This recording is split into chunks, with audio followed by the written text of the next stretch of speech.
3 envelopes sat on the dining room table at the old farmhouse on Concession Road 7, each one labeled in Raymond's careful block letters. Stuart's name on the first, Warren's on the second, Todd's on the third. Naomi counted them from the doorway. There was no fourth one. She set her jacket over the back of a chair and sat down. Around her, her 3 brothers were already leaning forward, reaching for their envelopes. Their wives sat beside them. Agatha's husband Glenn had been invited as a family witness. Agatha herself had texted Naomi that morning. "I heard about the meeting. Call me after." Raymond cleared his throat. "Your mother and I have been talking about this for 2 years. We're not getting younger, and we don't want arguments after we're gone. So we're doing it now, while we can still sit at this table and explain ourselves." Dorothy sat beside him with her hands folded in her lap. She hadn't looked at Naomi yet. "Stuart," Raymond said, "you've worked this land the longest. The farmhouse, the garage, the feed and hardware store on the highway, all of that goes to you. You keep the family name on the sign and you handle the accounts." Stuart nodded like he'd already known. He opened his envelope and passed the second page to his wife Brenda, who photographed it with her phone. Warren, the orchard and the equipment barn, the 2 tractors, the sprayer, the cold storage units. You've put in the most hours out there over the last decade, and that's yours to build on. Warren said the irrigation line on the east row still needed replacing and asked whether the repair debt transferred with the property. Raymond said they'd talk about that separately. Warren's wife, Colleen, wrote something down. "Todd, the riverside lot and the old Mackey barn. I know it needs work, but the land is worth something and you've got the energy to develop it." Todd grinned. He was the youngest and had always been the one Raymond spoke to with the most softness in his voice. His girlfriend, Kim, leaned over to look at the survey map folded inside his envelope. Naomi waited. When Raymond reached for the last paper on the table and slid it across to her, she felt a small, involuntary release of breath. Then she saw what it was, a single typed document with a signature line at the bottom. "That confirms you were informed of the transfers," Raymond said. "We need you to sign it." "Where is my share, Dad?" The room went quiet in the particular way that rooms go quiet when everyone already knows the answer, and no one wants to be the one to say it first. "Naomi." Raymond's voice was even. "You've been in Hamilton for 9 years. You have your business, you have Patrick's income, you have a house you own. Your brothers are the ones staying here on the land. So being here is the condition. Being part of this family's work is the condition. I helped in that hardware store every summer until I was 22. And your brothers haven't stopped." Dorothy finally looked up, but only at the tablecloth. Warren said, without meeting Naomi's eyes, "It's not like you need it." Naomi looked at the document in front of her.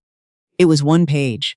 Her name appeared only in the line that said the undersigned acknowledges that she has been fully informed of the property transfers and agrees not to contest them. She had driven 2.5 hours from Hamilton for this.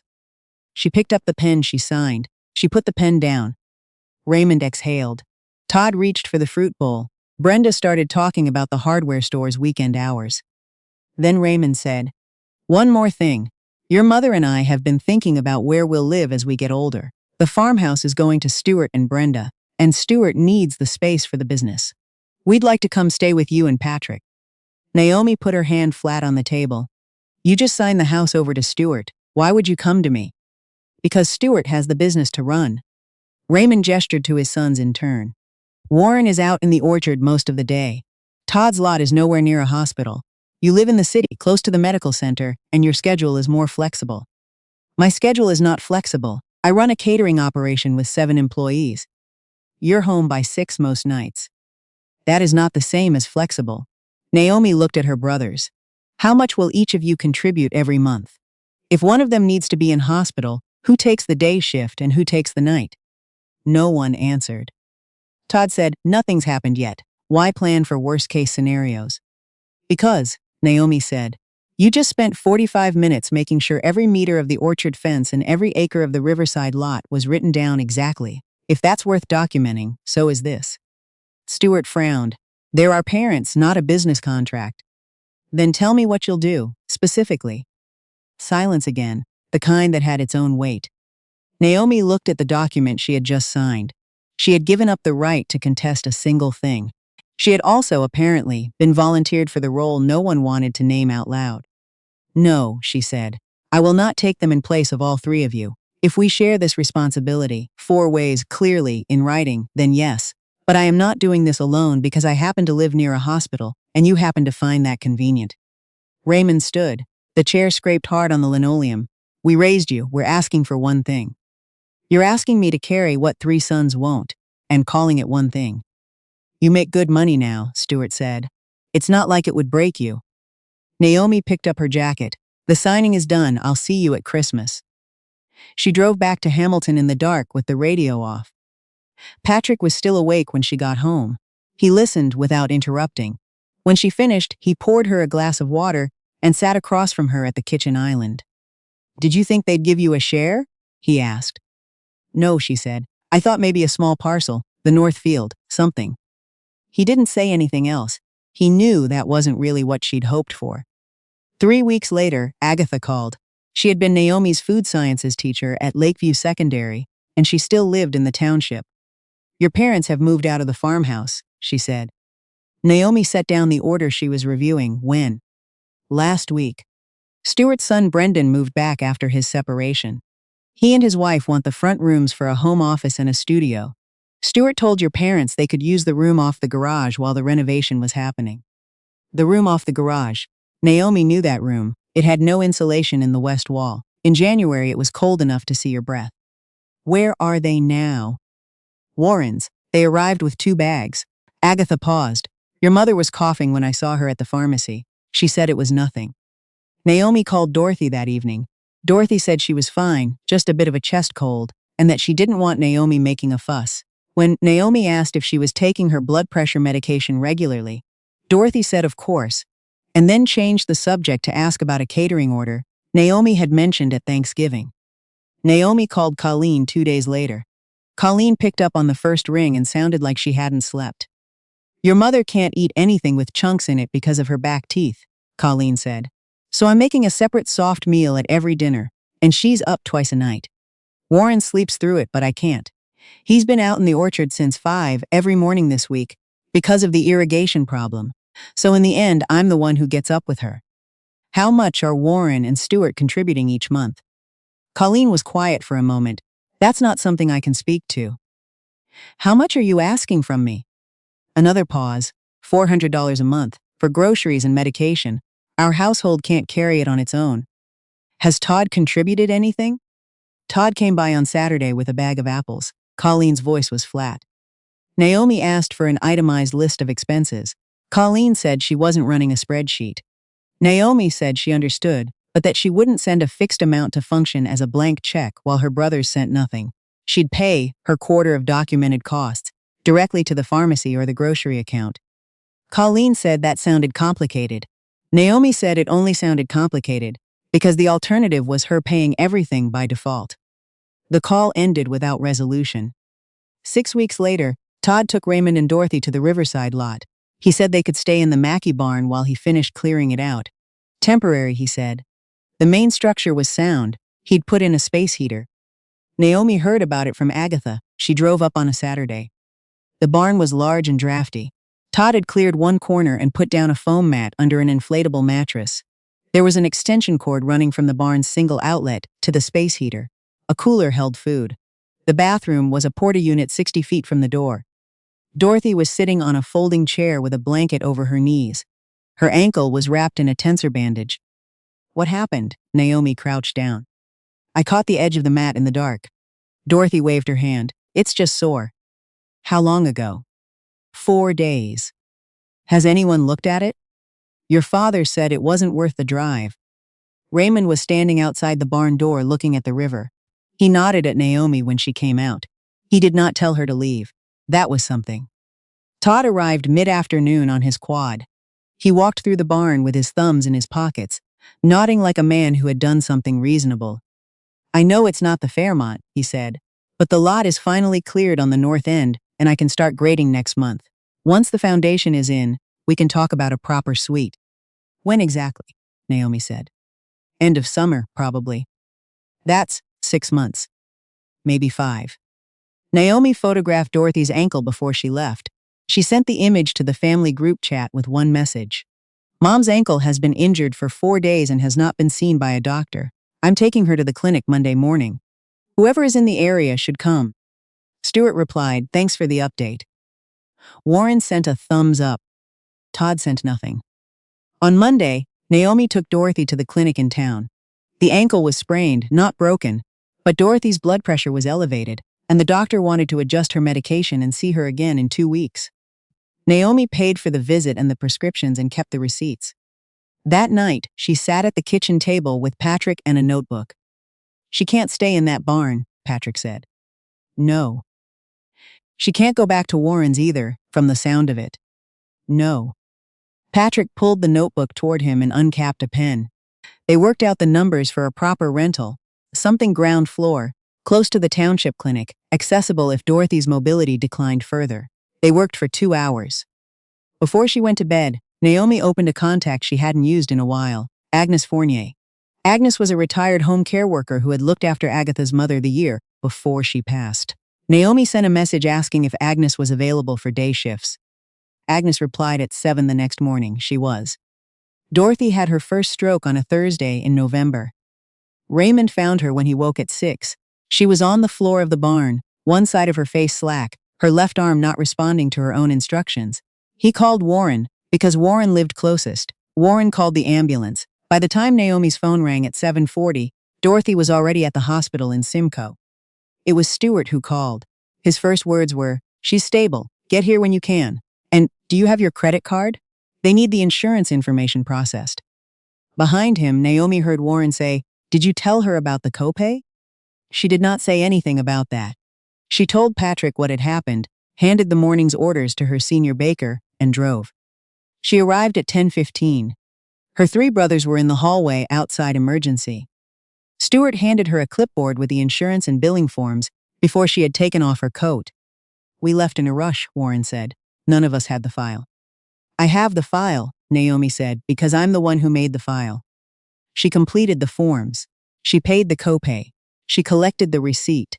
Then she walked to the nurses' stations and asked about her mother's condition and stood there until a nurse walked her through what had happened, what treatment Dorothy had received, and what the next 12 hours would look like. When she returned to her brothers, she took 4 folded sheets of paper from her bag and held them out. Todd looked at them. "What is this?" "A care schedule, while Mom is in hospital and after she's discharged." Stuart crossed his arms. "She's not even out of emergency. Which is exactly why we need this now, and not in 3 days when everyone has gone home and assumed someone else is handling it." The schedule divided the next 2 weeks into shifts. It listed who would sit with Dorothy during doctor's rounds, who would take Raymond home to rest, who would manage the medication list, and who would be the main point of contact for the nursing staff. Warren read his section. "I can do Tuesday and Thursday next week, but not before 9. "Dorothy doesn't get to choose when she needs someone," Naomi said, "but we can adjust. What time works?" 10. Naomi wrote it in. She handed the pen to Todd. Todd looked at the sheet for a long moment. Then he sat down in a plastic chair and signed where Naomi pointed. Stuart held his copy at arm's length like he was reviewing a contract he hadn't agreed to sign. Then Brenda, who had been quiet in the corner the entire time, said quietly, "Just sign it, Stuart." Stuart signed. Raymond had been sitting at the end of the row the whole time watching. When Naomi placed the last copy in front of him, she had made one for him too, his name in the column for the late evening slot when he knew the medication schedule best. He read it for a long time. "You really think this is necessary?" he said. It wasn't quite a question. "I think that if we don't write it down, it will end up being mine." He picked up the pen and signed. Dorothy was in hospital for 8 days. Naomi photographed the schedule every time someone was absent and sent the image to the group without comment. By the 4th day, Stuart had missed 2 shifts, and Todd had sent Kim for the afternoon slot. Naomi noted every absence in the margin and photographed that too. On the 6th day, Patrick drove up and sat with Dorothy from 2 in the afternoon until 8 at night, so Naomi could go back to Hamilton and deal with a supplier problem. He arrived with a thermos of tea for Raymond and a crossword book, because he had remembered from one Christmas 7 years ago that Raymond liked crosswords.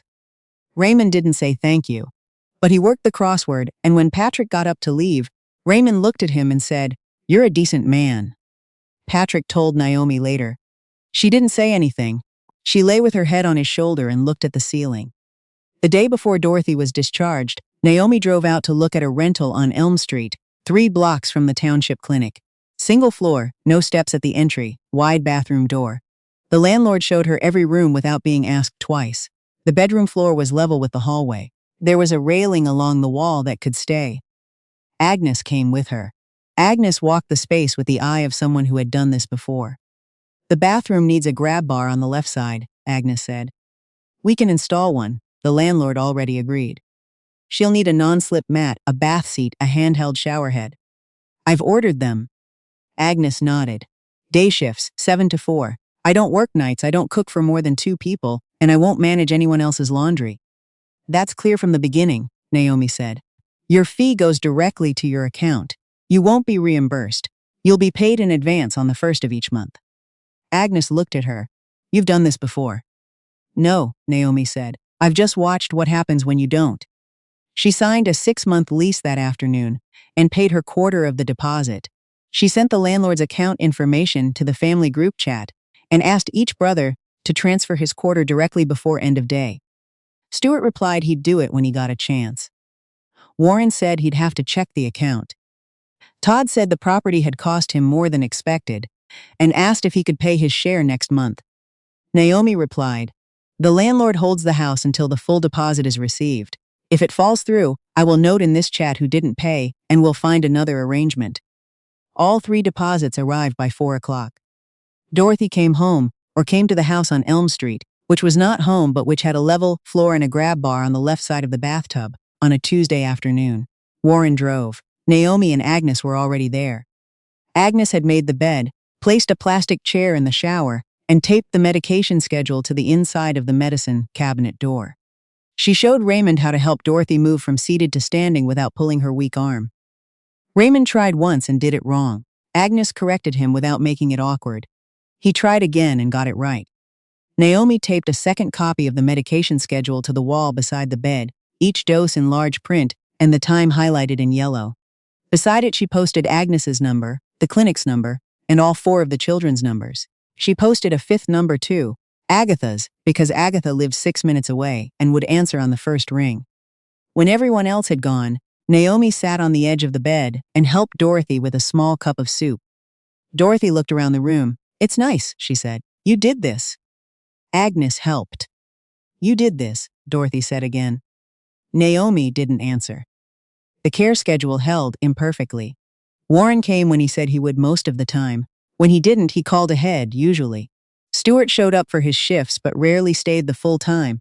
There was always a delivery, always a customer, always something. Todd asked to switch shifts more often than he kept them, and after the 3rd time he sent Kim instead of himself, Naomi told him in the group chat that a substitute had to be cleared in advance, or he would pay Agnes for the extra hours at her standard rate. Todd said it was like being docked at work. Naomi replied, it's exactly like that, yes. He paid. In February, Dorothy had a second episode. Not another stroke, a minor cardiac event, caught early because Agnes had noticed Dorothy's breathing change and called immediately. 4 days in hospital, different floor, same nurse's station. This time, Warren arrived before Naomi did. He had spoken to the doctor, written the key points on the back of a receipt, and photographed it. When Naomi got there, he held out his notes. I got here when she came in, he said. I handled the paperwork. It was the first time Warren had handled the paperwork. In March, Agatha came to see Naomi at the bakery in Hamilton. She came in the side door, bought a coffee at the counter, and sat in the small office where Naomi's was going over invoices. I found something, Agatha said, when I helped your mother pack her things from the barn. She set a small tin on the desk. Dorothy's old sewing tin, the one that had lived on the shelf in the farmhouse kitchen for as long as Naomi could remember. Naomi opened it. Inside, under 3 spools of thread and a packet of needles, was a folded piece of paper, a county fair ribbon, red 2nd place, in the junior baking category, 1999. Naomi's name was on the front in block print, Naomi L., Concession Road 7. Under the ribbon was a newspaper clipping from the Hamilton Spectator, the pages yellowed and soft along the fold lines, from 5 years ago. A small article about local businesses. Naomi's bakery was mentioned in the 3rd paragraph, a precision she applied most visibly to her croissants, which had already developed a following among the city's Saturday market regulars. Under the clipping was a recipe notebook, Small, spiral-bound, the cover water-stained. Naomi recognized her own handwriting on the first page. She had been 15, maybe 16. Every recipe had a date in the corner. Her sourdough from the summer she'd won the fair. The honey cake she'd made for Warren's graduation. The butter tarts she'd brought to the school bake sale every year. Her parents had sold her stand mixer and her culinary school brochures the autumn she was 17. A hailstorm had destroyed 30% of Warren's orchard that September, and the equipment insurance hadn't covered the full loss. Naomi had stood in the kitchen doorway and watched her father carry the mixer to his truck. He had told her she was old enough to understand that the family came first, that a girl didn't need commercial equipment, only enough skill to keep a household going. She hadn't applied to culinary school.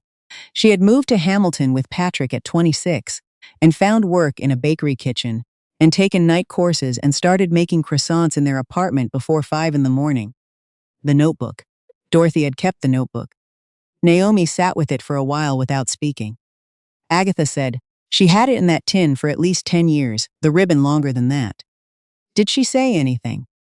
"She said she always knew you'd be something." Agatha paused. "She said she never stopped watching." Naomi set the notebook on her desk. Outside the bakery window, the February light was white and flat. "She never said that to me," Naomi said. "No," Agatha said. "I know." The next time Naomi came to Elm Street, Dorothy was propped up in bed with a library book she couldn't quite focus on. Agnes had gone for the day. Raymond was in the kitchen. Naomi sat in the chair beside the bed. Dorothy watched her for a moment, then looked down at the blanket. "Agatha showed you the tin," Dorothy said. "Yes. I should have given it to you years ago." Naomi didn't answer. "I kept it because I was proud of you," Dorothy said. "I didn't know how to say it without making your father angry. He sold my mixer to cover Warren's insurance gap." "I know." "You didn't stop him." "No," Dorothy's voice was small. "I didn't." There was a long silence. Through the window, a crow landed on the railing and looked in. "I was afraid of conflict in that house," Dorothy said finally. "I always had been, and you paid for that. You paid for my silence for a very long time, and I am sorry." Naomi had known this was coming for months, had rehearsed what she might say. Nothing she had rehearsed felt right now. "I hear you," she said. Dorothy reached for her hand. Her grip was weak on the left side, stronger on the right. She held on anyway. "Are you still angry?" Dorothy asked. "I understand more than I used to," Naomi said. "That's different from it not hurting." Dorothy nodded. She looked like she wanted to say more but didn't have the words, or the breath, or perhaps the courage. Naomi didn't try to fill the silence. They sat like that until Agnes's replacement came for the evening shift. Dorothy died in April, on a still night with the last frost sitting on the window glass. Naomi had been there that afternoon, had sat with her through 3 episodes of a nature documentary Dorothy liked, had eaten half a muffin beside her and talked about nothing important for an hour, and had kissed her forehead before she left at 5. Warren called at 11:48. He had been doing the night shift, which he almost never did. He had stayed because Naomi had asked him to, and because in the last month, Warren had started doing the things she asked. "She went quietly," he said. "She was asleep. I checked on her at 11 and she was fine. When I came back, she was gone." Naomi dressed in the dark. Patrick drove. When they arrived, Raymond was sitting beside the bed with both hands on his knees, his back very straight. Warren stood near the door. He had called Stuart and Todd before he called Naomi, but he had also called Agnes, who had arrived in her coat and winter boots and was making tea in the kitchen and not asking anyone to explain themselves. Naomi sat beside her mother. Dorothy's hands were folded. The room smelled of the lavender lotion Agnes used when she helped Dorothy at bedtime. Naomi touched her mother's hand. She thought about the tin, and the notebook, and the ribbon that said second place in block letters, and the fact that there had been love in that kitchen for 35 years that had never once found its way to the surface where she could reach it. She had not been there at the end. She had said what needed to be said that afternoon, in the ordinary light of a Thursday, over a muffin neither of them had finished. It was enough. It had to be. The funeral was held at the farmhouse on Concession Road 7. Brendan's staging tables had been moved to the garage to make room. Stuart wore a dark suit and moved through the crowd with purpose, organizing flowers and thanking people for coming and speaking on behalf of the family. At one point, standing near the front windows, Naomi heard 2 women she didn't know talking behind her. She has a whole business in the city. She could have taken them in. The mother was in a rented house at the end. Naomi looked at the window glass. She did not turn around. Warren appeared beside her. He had heard it. She could see from the set of his jaw that he had. My sister found the house, he said, loudly enough for the room. He was speaking to Naomi, but his voice carried. She hired the caregiver. She organized the hospital stays, the medication, the care schedule.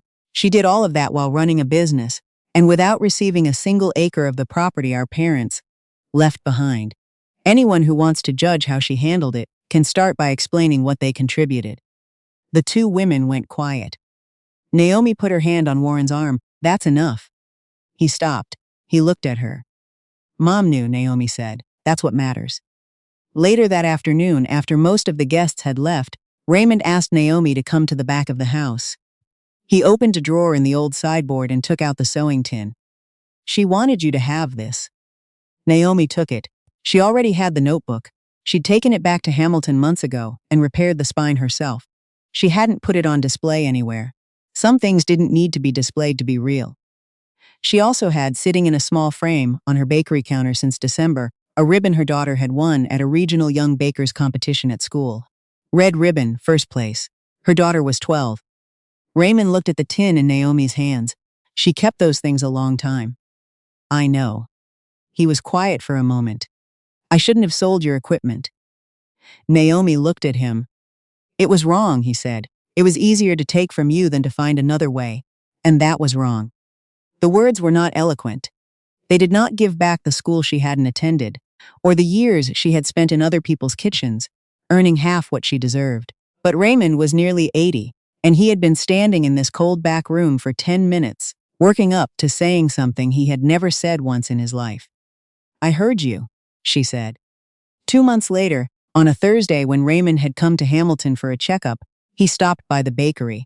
Naomi walked him through the front room, the display case, the counter, the small cafe tables where people sat with their coffee on Saturday mornings.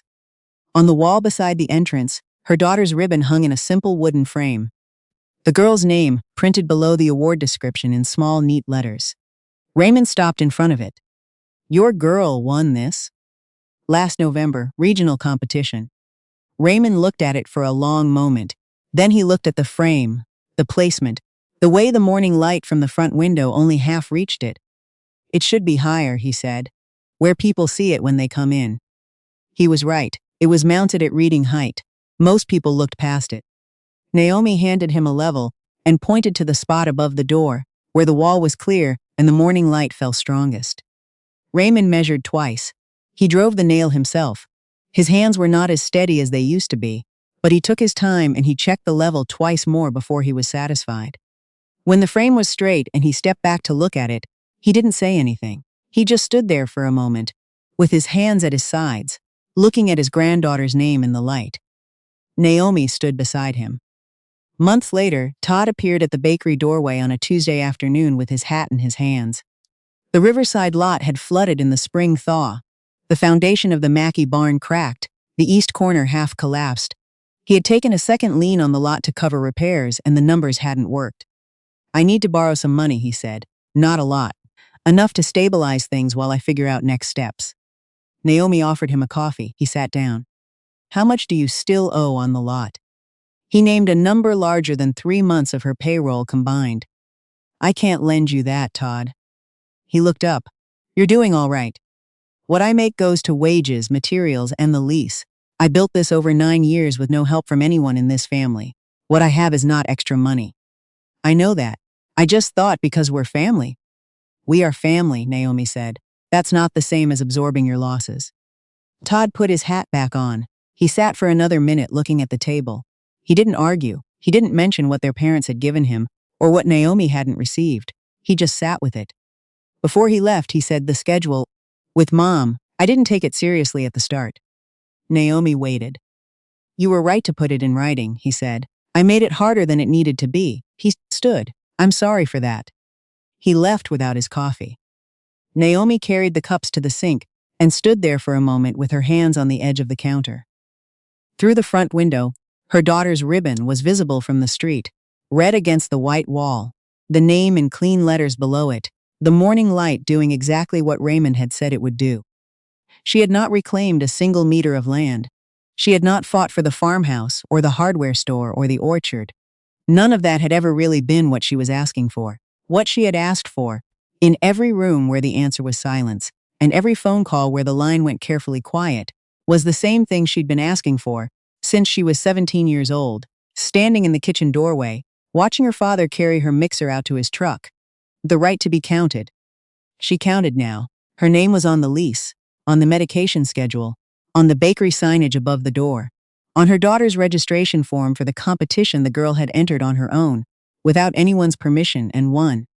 She turned off the tap and went back to work,